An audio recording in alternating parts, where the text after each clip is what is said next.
एक साधु रहते थे। केवल विद्वान ही नहीं बल्कि उनके पास जादुई शक्तियाँ भी थीं।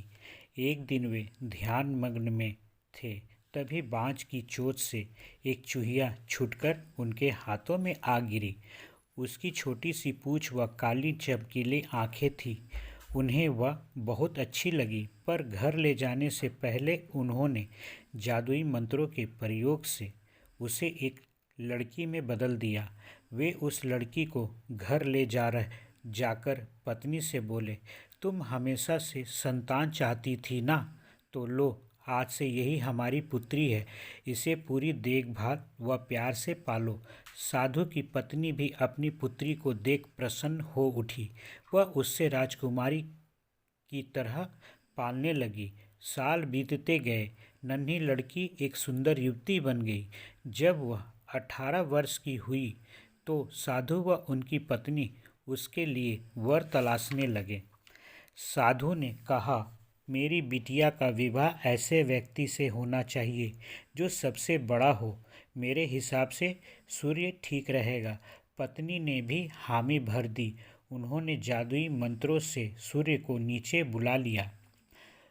उन्होंने उसे अपनी पुत्री से विवाह करने को कहा, पर पुत्री ने पहले ही मना कर दिया।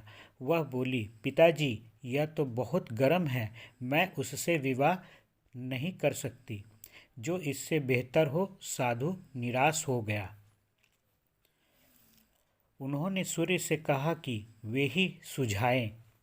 सूर्य ने कहा, बादलों के देवता से बड़ा कौन होगा? उनमें तो मेरी किरणों को भी रोकने की शक्ति है। साधु ने बादलों के देवता को नीचे बुलाया। वह अपनी पुत्री से विवाह करने के लिए कहा, पर इस बार फिर पुत्री ने मना कर दिया। वह बोले, ये तो कितना बदसूरत है, मैं इससे विवाह नहीं कर सकती। साधु ने बादल देवता से कहा कि वही कोई अच्छा वर सुझा दे।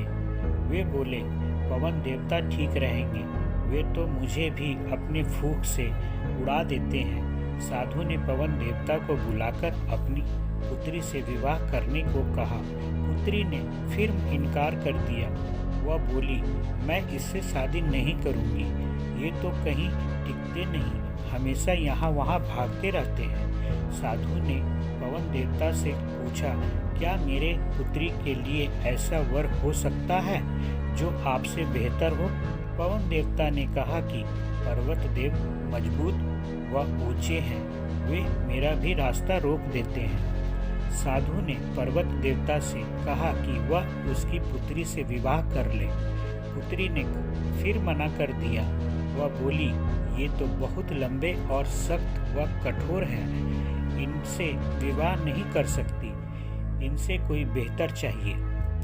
पर्वत देवता ने चूहे का नाम सुझाया। वे बोले, माना मैं काफ़ी सख्त, मजबूत व ऊंचा हूँ, पर चूहे मुझ में भी आसानी से बिल बना सकते हैं। साधु ने चूहे को बुलाया। उसे देखते ही उनकी पुत्री खुशी से उछल पड़ी। हाँ पिताजी, यही तो है वह, मैं जिससे शादी करना चाहती हूँ। साधु ने सोचा, इससे ही किस्मत कहते हैं। यह एक चूहिया थी और एक चूहे से विवाह करना ही इसके भाग्य में लिखा है।